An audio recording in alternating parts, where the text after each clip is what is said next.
일단은 뭐 소개는 아까 제가 저기 잠깐 드렸지만 저는 이제 25년 정도 IT 업계에서 뭐 KT, LG, SK 쪽에서 이제 근무했고요. 지금도 이제 세종시에서 관공서에서 프로젝트를 하고 있어요. 그래서 저는 뭐 블록체인뿐만 아니라 NFT, 프론트 페이지나 아니면 기본 뭐 기록물 공유 관리 뭐 시스템이라든지 이런 여러 가지를 개발을 해본 사람이고 블록체인도 크게 해본 사람입니다. 그래서 전체적으로 저희가 이제 다른 분들이랑 이제 비교를 하자면 저는 이제 그림을 다 전체적으로 다 볼 수 있다라는 것을 좀 강조하고요. 간단하게 저희 소개를 했고요. 일단은 이제 저희가 뭐 NFT나 블록체인이나 이런 것들을 하려면 우리가 흔히 얘기하는 이제 IT 전문 지식에 대한 부분들도 얘기를 하잖아요. 그래서 그런 부분들이 굉장히 뭐 어떻게 보면은 그건 별거 아니다 이렇게 생각할 수 있지만 이게 굉장히 기본적인 것들은 굉장히 중요하다고 생각을 하거든요. 그래서 항상 뭐 개발자뿐만 아니라 어떤 분야에 있는 모든 사람들을 보면은 그러니까 그런 특성이 있어요. 그러니까 좀 초보부터 이렇게 기초적인 것을 쌓아서 올라가려고 생각을 안 하고, 그러니까 이제 겉멋만 들어서 중간 단계에 이렇게 탁 치고 올라가는 그런 경우가 굉장히 많아요. 그래서 저도 이제, 뭐 2000년도에 프로젝트를 뭐 진행을 하다 보면, 이제 개발자들이 들어오면, 개발자들이 뭐 일을 시킬 거 아니에요. 그럼 일을 시키면은 기본적인 것들을 시키면 못해요. 근데 중간 단계를 하면 요 한 분야에 대해서만 좀 소화를 하고 그러더라고요. 그래서 굉장히 이게 잘못됐다라는 인식은 굉장히 많이 하는 편이라 항상 저희가 TNK의 그 사내 교육을 할 때도 제가 항상 말하는 거는 기본적인 것들이 굉장히 충실해지면 그 레벨을 계속해서 업해서 나갈 수가 있거든요. 그래서 그런 부분들이 굉장히 중요해서 제가 기본적인 부분들을 이제 설명해 드릴 거예요. 그래서 우리가 흔히 IT 전문 지식 하면은 이제 서버가 있고, 우리 클라이언트가 있고, 그리고 이제 웹 브라우저와 관련된 부분들을 얘기하잖아요. 서버 쪽은 제공하는 입장이고, 클라이언트는 요청하는 입장이에요. 그러면 우리가 PC 같은 경우는 웹 브라우저를 통해서 뭔가를 이제 서버에 접근을 해서 뭔가를 요청하는 그런 단계. 그건 기본적인 거를 다 알고 계실 거예요. 근데 이제 우리가 흔히 얘기하는 이 개발자에 대한 부분, 뭐 어떤 거를 개발했다, 뭐 어떤 프로그램을 만들었다, 뭐 이런 얘기를 많이 하잖아요.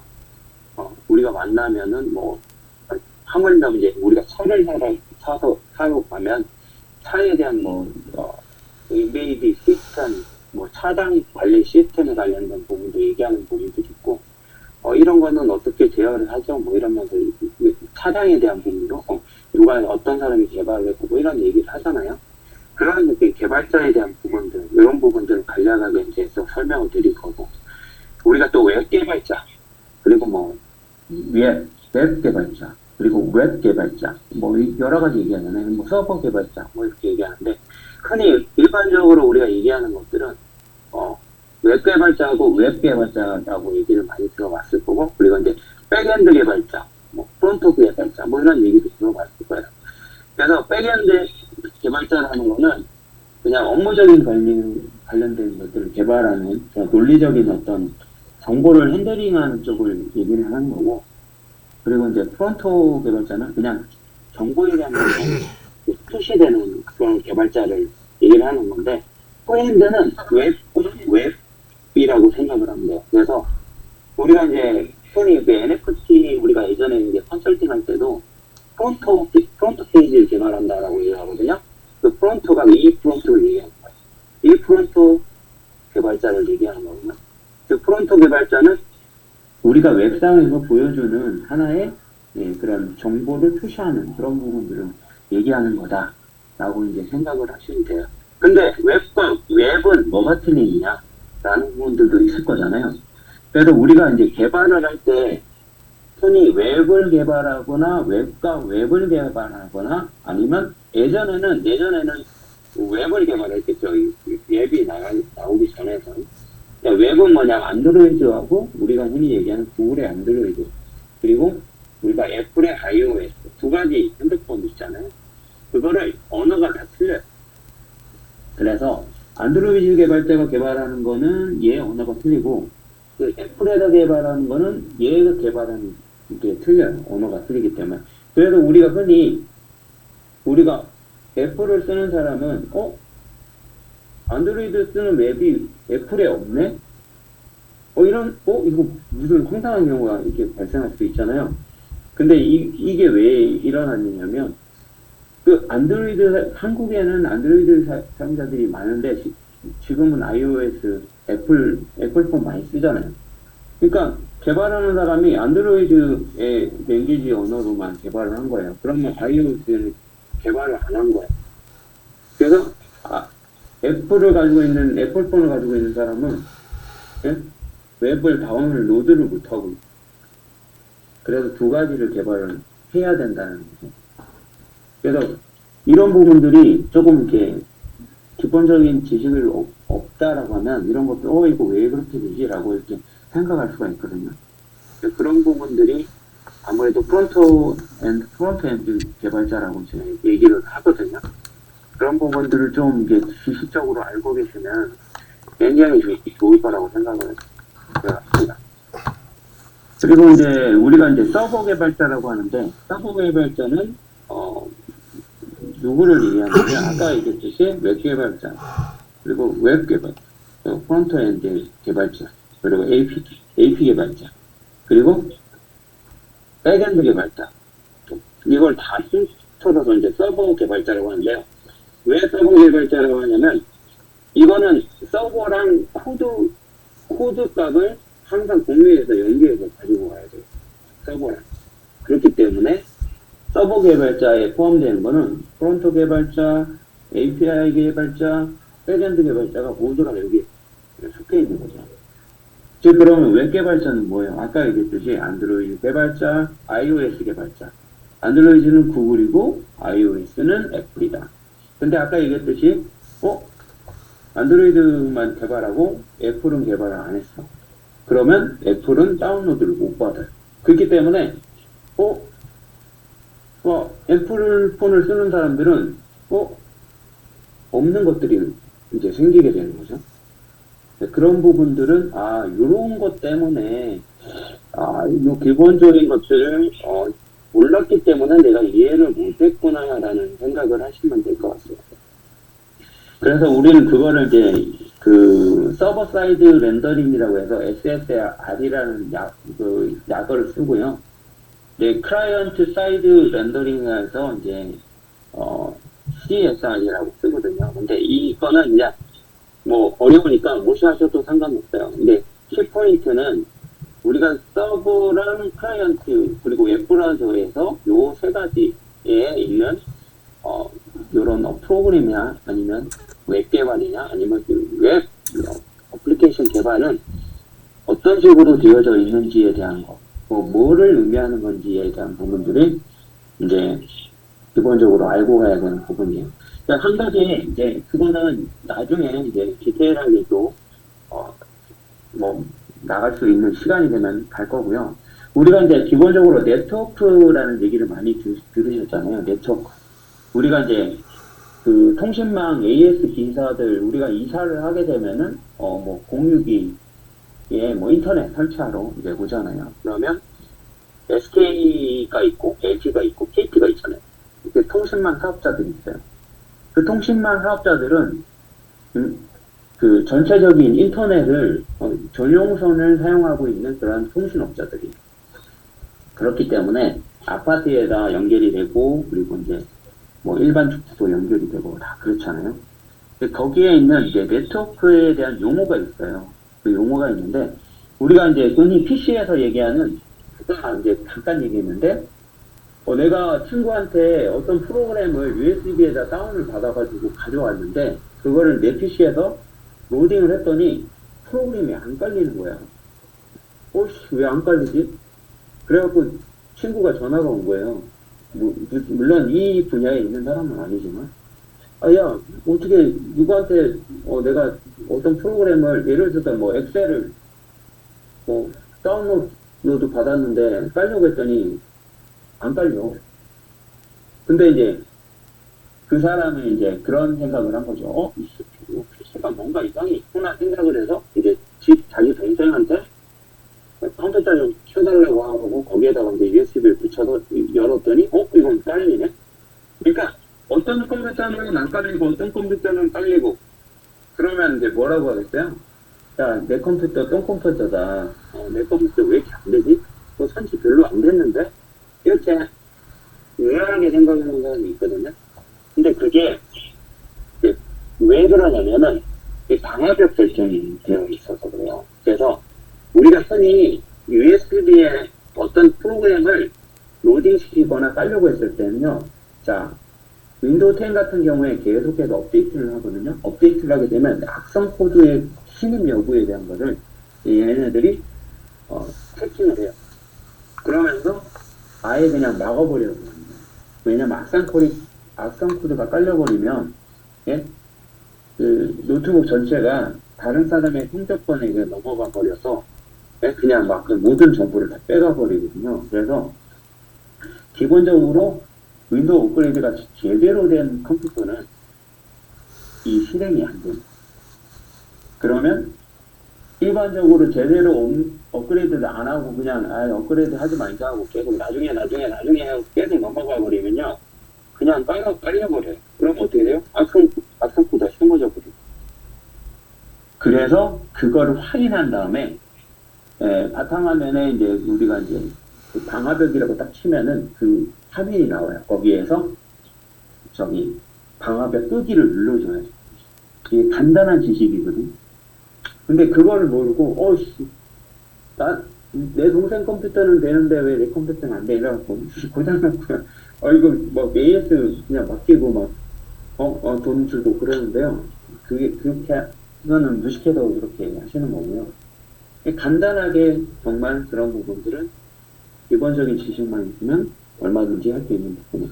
그 방화벽에 대해서 이제 설명을 드리면 우리가 그걸 이제 파이어웰이라고 해요. 근데 하나의 교육 보안 규칙인데 이제 네트워크와 이제 모니터링하고 이렇게 제어하는 사이에 그 네트워크 보안 시스템에 대한 부분을 얘기를 하는데 그거를 이제 방화벽이라고 하고요. 그리고 이제 DMZ라고 들어보셨죠? DMZ. 우리는 휴전선이 있잖아요. 거기에 이제 DMZ 존이 있어요. DMZ 존에는 막 지뢰가 깔려 있잖아요. 그죠? 그래서 지뢰가 깔려 있다는 거는 누가 못 오게끔, 못 넘어오게끔, 그냥, 야, 또 넘어오려면은 발목 하나 절단날 거 생각하고 와야 돼. 이렇게 이제 하는 거죠. 못 넘어가는 거죠. 그만큼의 이제 보안에 대한 부분을 얘기하는 게 DMZ예요. 그러니까 일반적으로 인터넷에 있는 외부 네트워크의 사이에 위치한 이제 서브넷이라고 하는데요. 그게 굉장히 중요한 거죠. 왜냐하면 나중에 해커들이 그냥 악의적으로 그냥 들어와고 막 정보 빼가려면 얼마든지 할 수 있거든요. 그냥 미끼만 던지면은 우리 한국 사람들은요, 그냥 넉넉 그냥 물어버려요. 그만큼 쉬워요. 특히 한국 사람이 더 쉬워요. 외국 사람들은 이거 뭐지? 하고 하게 우리가 이제 우리 흔히 보이스피싱 같은 거 보면은 문자 오면은 이거 뭐지? 뭐 당첨됐다고 하면 그냥 눌러버리잖아요. 그런 거 하시면은 개인정보 그냥 살려버리는 거. 그런 부분들이 EMZ에서 보안적인 부분을 이제 제어를 하는 부분이 있고, 그리고 내부망이라는 게 있어요. 그래서 내부망은 이제 물리적으로 망을 분리한다라는 게 내가 회사를 설립을 했는데 회사에 그냥 전용선을 내가 뭐 쓰고 싶어요. 그러면 전용선 구매 비용이 굉장히 비싸거든요. 월 80만 원씩 내야 돼요. 그러면 그 네트워크 기사가 와서 이 내부망을 이렇게 설계를 해줘요. 192.168.땡.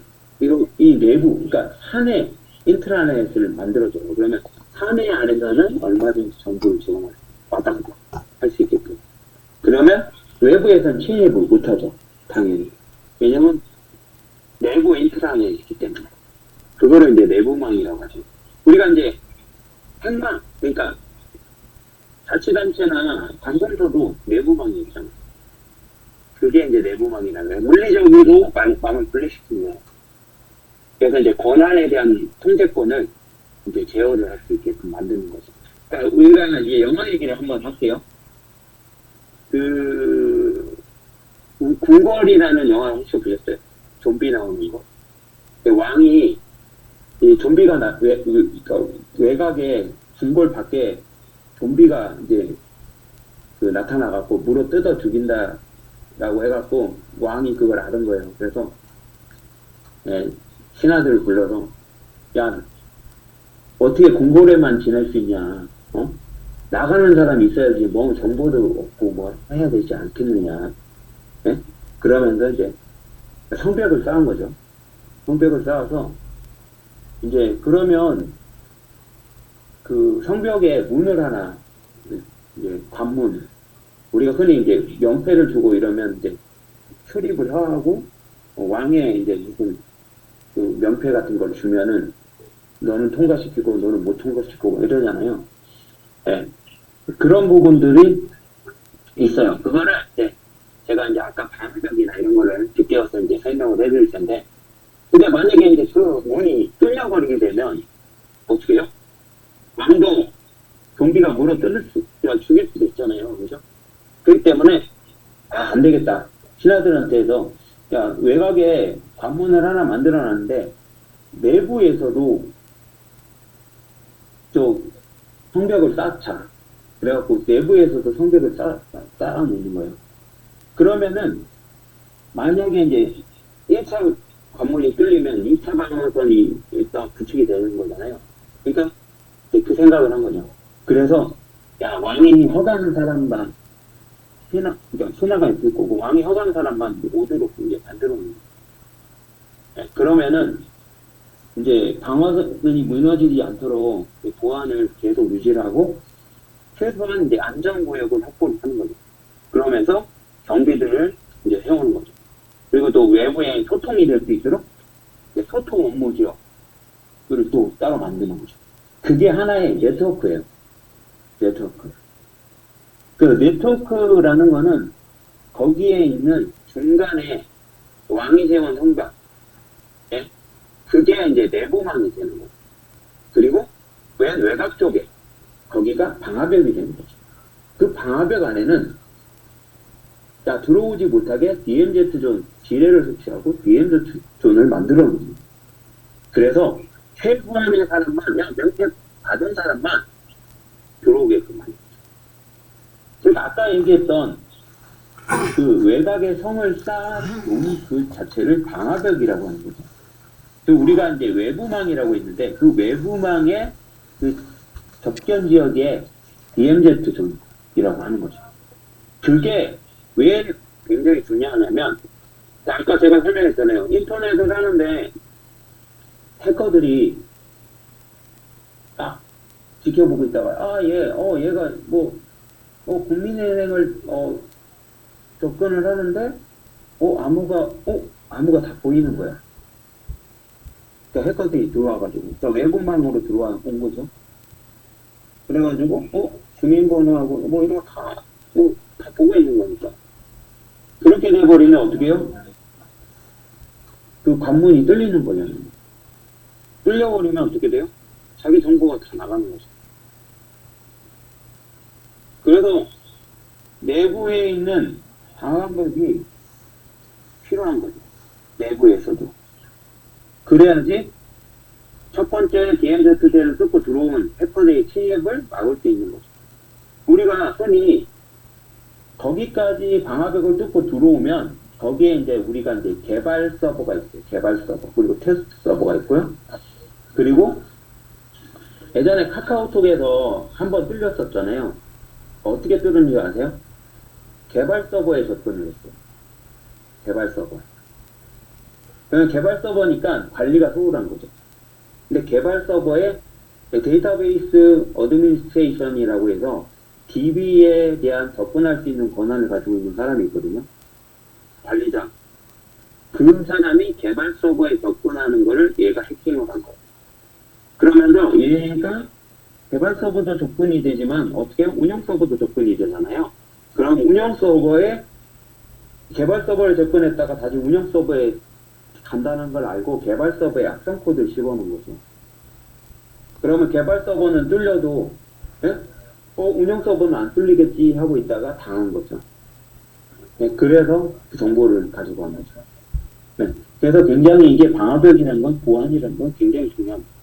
네, 그래서 개발 서버는 하나의 프로그램이나 아니면 하나의 추가적인 업무에 대한 부분들을 테스트하기 위해서 네? 만든 서버거든요. 그래서 그런 부분들이 굉장히 소홀하게 되면은 굉장히 위험하다라고 이제 말씀을 드릴 수가 있는 거죠. 기본적으로 일단은 이러한 네트워크에 대한 기본적인 클라이언트와 서버와 그리고 요청하는 브라우저의 이 관계들은 우리가 앞으로도 미래에도 기본적으로 알고 있어야 될 가장 핵심적인 부분이에요. 그래서 이거를 알아야 블록체인도 뭐냐, 그리고 NFT가 뭐냐 이런 부분들도 알 수가 있는 거죠.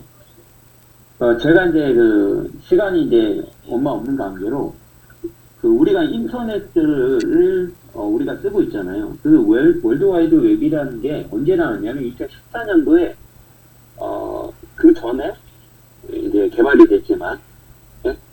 그러니까 우리가 이제 굉장히 중요한 부분은 그 라디오를 우리가 이제 발명을 하고 한 38년이 흘렸거든요. 근데 텔레비전 발명한 후에는 얼마 걸렸냐면 13년이 흘렸어요. 그러면서 그 고객들이 굉장히 늘어났거든요. 5만 명 정도가 늘어났고 인프라가 굉장히 늘어나는데 월드와이드 웹이라는 게 개발되면서 4년 만에 더 추가가 돼서 5만 명이 이용을 하게 됐다고 하더라고요. 그러니까 빠른 시간에 이게 전 세계로 확산이 되었어요. 근데 이제 그 영국 문화원에서 얘기하는 2014년도에 얘기하는데 인터넷이라는 건 세계에서 가장 위대한 발명기라고 얘기하거든요. 80년 동안에 세상을 가장 위롭게 했다.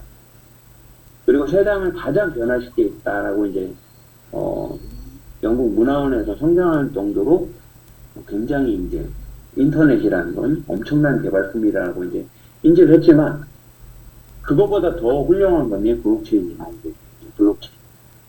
블록체인. 그게 바로 블록체인이에요. 2008년도에 나카모토 사토시가 개발이 되면서 엄청난 열강, 아직까지도 이제 블록체인이 엄청난 개발이라고 생각을 하잖아요. 그러면서 NFT가 나온 거거든요. 그리고 메타버스 이런 게 나오고, 그러니까 그게 굉장히 중요한 부분이에요. 그래서 그런 부분들을 이제 하나하나씩 알아갈 때 굉장히 이제 지식적으로 이제 좀 성장을 할 수 있는 그런 단계가 되지 않을까라는 생각이 들고요. 일단은 이제 그 25분 박사님 오늘은 또 이제 어려운 내용의 스타트니까 여기 정도 이제 마무리로 좀 해주시고 오늘만 하시는 게 아니기 때문에 4분 남았어요. 네네, 그러니까 이제 마무리로 해서 좀 해주십시오. 네. 그래서 이제 제가 이제 잠깐 이제 NFT에 대한 얘기도 잠깐 이제 얘기하면은 제가 이제 창작 동화 형태로 해서 쉽게 이제 좀 글을 쓰고 있는데 이제 여러 가지 이제 뭐 우리가 이제 옛날에 오징어 게임이나 뭐 부죽치기, 뭐 동그란 동딱지, 뭐 이런 오징어 달구지 뭐 이런 거 많이 했잖아요. 딱지치기도 하고 또 스카이 콩콩도 하고 뭐 이런 거 많이 했잖아요. 그런 얘기를 하면서 이제 아이들이 그림을 그리고 그걸 4장씩 나눠서 그림을 그리게 되면서 하나의 이제 완성된 미술 작품이 창작이 된다라는 게 이제 NFT거든요. 그런 부분들을 이제 이야기 형태로 앞으로 좀 설명을 이제 다른 이제 콜클럼이나 이런 것들이 이제 강의가 시작되면은 굉장히 재미나게 이해 쉽게 제가 설명을 해드릴 수가 있는 부분들이 있어요, 많이. 그래서 그런 부분들도 굉장히 흥미진진할 거라고 생각이 되고, 그리고 이제 기본적인 부분부터 이제 레벨이 계속해서 올라가는 단계까지 굉장히 뭐 지루하지 않고, 쉽게 지식을 습득할 수 있는 그런 노하우도 굉장히 많이 가지고 있기 때문에, 저희 쪽 한국 그 NFT 교육협회를 좀 많이, 응원 좀 해주시고, 그리고 강의도 좀 많이 신청해 주시고, 그리고 이제 저희가 좀 자격증반도 있고 여러 가지 이제 큐레이터 이제 받들이 있어요. 그래서 그런 부분에서도 이제 여러 가지 할 얘기가 굉장히 많아요. 네. 네, 그 부분들은 나중에 이제 하는 걸로 하고요. 하여튼 오늘 강의는 이제 맛배기 강의지만 그래도 좀 뭐 나중에는 뭐 게이트웨이나 아니면 여러 가지 도메인 네임이라든지 아니면 프락시 서버라든지 뭐 여러 가지 그런 기본적인 것들 그런 것들을 좀 알려드리고 그렇게 하려고 할 예정입니다. 네, 오늘은 뭐 여기까지 마무리하는 걸로 하겠고요. 네, 나중에 이제 질문사항 있으면 다시 뵙도록 하겠습니다. 아유, 우리 박사님, 감사합니다. 박사님 수고하셨고요. 네. 사실 저희 박사님이 우리 이제 무료 특강 초창기에 거의 1시간짜리 강의들을 많은 양의 자료와 더불어서 강의를 해주셨었는데 오늘은 이제 이번에는 조금 내용을 진행하는 걸 짧게 해서 이 내용 사실 뭐 블록체인이든 뭐 IT에 관련된 뭐 디지털 세계의 내용들이 다소 조금은 처음 생소하신 분들은 이해하기 어려울 수도 있고 하니 짧게 진행을 해서 이제 들으시는 분들이 지루하지 않게 하자 이렇게 진행을 해봤었는데 오늘은 첫 스타트에 이제 우리 박사님이 이제 거의 말로 하시는 강의 위주로 진행해 주셔가지고 또 이제 이해를 좀 하시는 분들도 계실 것 같고 조금 어려운 분도 계실 것 같은데 이게 저희도 공부를 해보니까 하루아침에 갑자기 이게 한두 번 들었다고 해서 이 내용이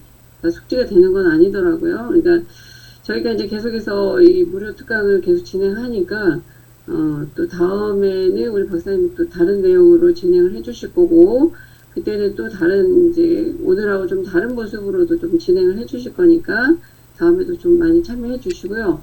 이제 저희가 주된 그 메타버스와 NFT 쪽으로 강의를 진행하는 거를 이제 좀 더 중점적으로 하는 내용이 있어서 지난번 무료 특강에서도 우리 김혜영 이사님이 메타버스에 관련된 내용을 설명해 주셨는데 자 이제 다음으로 김혜영 이사님께서 메타버스에 대한 되게 슬기로운 메타버스 생활이라는 얘기를 가지고 강의를 해 주실 거고 저희 마지막 부분에는 자격 과정에 대한 얘기를 간단하게 지난번에도 말씀을 드렸는데 저희가 이제 내부 회의를 좀 거치고 이렇게 일정이라든가 금액이라든가 이런 걸 좀 더 구체적으로 설명을 해드리도록 하겠습니다.